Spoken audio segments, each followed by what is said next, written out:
ایک شخص، ایک بندہ آقا کریم صلی اللہ علیہ وسلم کی بارگاہ میں حاضر ہوا اور کہنے لگا کہ اگر آپ سمندر کے اس پار جو پتھر پڑا ہوا ہے اسے بلائیں اور اس سے اپنے نبی کی صداقت ہونے کی گواہی دلوائیں۔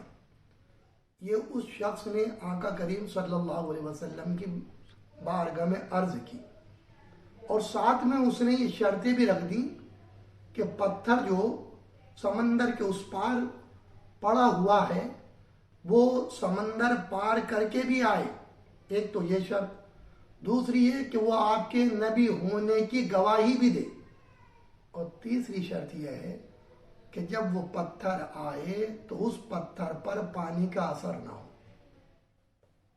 اللہ اکبر!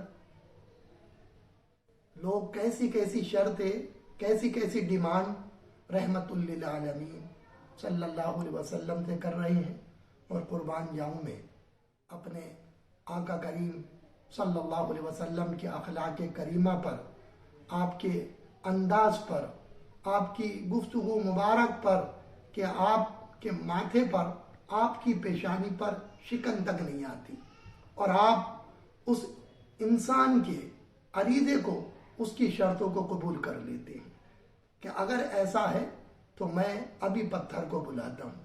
اللہ اکبر! اب ذرا رک جائیں اور سوچئے، پتھر ایک بے جان چیز ہے، نہ اس میں قوت گویائی ہے، نہ اس میں قوت سماعت ہے، اور نہ اس میں دیکھنے کی طاقت ہے۔ نہ پتھر بول سکتا ہے، نہ سن سکتا ہے، نہ دیکھ سکتا ہے۔ سننے کے لیے، اطاعت کرنے کے لیے سننا ضروری ہے، اور سچائی کی گواہی دینے کے لیے بولنا ضروری ہے، اور کس سمت میں آقا کریم صلی اللہ علیہ وسلم تشریف فرما ہے اس کا دیکھنا ضروری ہے۔ قربان جاؤں، اللہ نے اپنے محبوب کو کیسے اختیارات دیے ہیں، اور کتنا عظیم مرتبہ آپ کا رکھا ہے، اور کیسی زبان میں آپ کی تاثیر پیدا فرمائی ہے۔ قربان جاؤں میں اپنے آقا کریم صلی اللہ علیہ وسلم پر کہ آپ نے انگلی کا اشارہ فرمایا، پتھر سے کہا بھی نہیں، انگلی کا اشارہ فرمایا، اس بے جان میں جان آ گئی۔ اللہ اکبر! اور وہ پتھر اپنی جگہ سے ہٹا، اور ہٹنے کے بعد روانہ ہوا، چلنا شروع ہوا۔ اللہ اکبر! سمندر کے سطح پر آ گیا، پانی پہ آ گیا۔ اللہ اکبر! پتھر کی فطرت ہے کہ وہ پانی میں جیسے ہی آتا ڈوب جاتا، لیکن آج مصطفیٰ صلی اللہ علیہ وسلم نے پتھر کی فطرت کو بدل دیا ہے، اور پتھر نے بھی اپنی فطرت کو بدل دیا ہے مصطفیٰ کے حکم کی وجہ سے، اللہ کے نبی ہونے کی وجہ سے۔ قربان جاؤں، یہ پتھر سمندر پر آتا ہے اور سمندر کو عبور کر لیتا ہے، سمندر کے پانی پر سے گزر جاتا ہے۔ اللہ اکبر! یہ اطاعت بھی کر رہا ہے، یہ مصطفیٰ صلی اللہ علیہ وسلم کے اشارے کو سمجھ بھی رہا ہے، اور آ کر گواہی بھی دے رہا ہے۔ تو جب یہ پتھر سمندر کو عبور کر کر آیا تو اس پر پانی کا ایک قطرے کا بھی اثر نہیں تھا۔ اللہ اکبر! اس پتھر پر کوئی پانی کا اثر نہیں تھا، اور یہ مصطفیٰ صلی اللہ علیہ وسلم کی بارگاہ میں حاضر ہو گیا اور عرض کرنے لگا کہ آپ اللہ کے سچے رسول ہیں، آپ اللہ کے نبی ہیں، میں گواہی دیتا ہوں۔ اتنی اس نے گفتگو کی، حضور نے اشارہ فرمایا، اور یہ واپس سمندر کو پار کر کے اپنی جگہ پر پہنچ گیا۔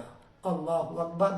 یہ مصطفیٰ کو اللہ تبارک و تعالی نے اختیار دیا ہے، اعجاز عطا فرمائے ہیں کہ مصطفیٰ کی اطاعت ہم انسانوں ہی نے نہیں بلکہ بے جانوں نے بھی کی ہے، پتھروں نے بھی کی ہے، درختوں نے بھی کی ہے، ٹہنیوں نے بھی کی ہے۔ اللہ اکبر! آپ کی گفتگو جاندار تو جانتے ہی ہیں، سنتے ہیں، لیکن اللہ کے فضل و کرم سے بے جان بھی مصطفیٰ صلی اللہ علیہ وسلم کے فرمان کو سنتے ہیں اور اس پر عمل کرتے ہیں۔ ہم مسلمانوں کو بھی چاہیے کہ مصطفیٰ کے جو فرامین ہیں اور مصطفیٰ نے جو ہمیں بتایا ہے اس پر ہم عمل کریں، اور اسی بتائے ہوئے راستے پر ہم چلیں اور اپنی زندگی آقا کریم صلی اللہ علیہ وسلم کے فرامین پر چلتے ہوئے اپنی پوری زندگی گزاریں۔ اللہ تبارک و تعالی ہمیں دین پر استقامت عطا فرمائے، ہمارے ایمان و عقیدے کی حفاظت فرمائے۔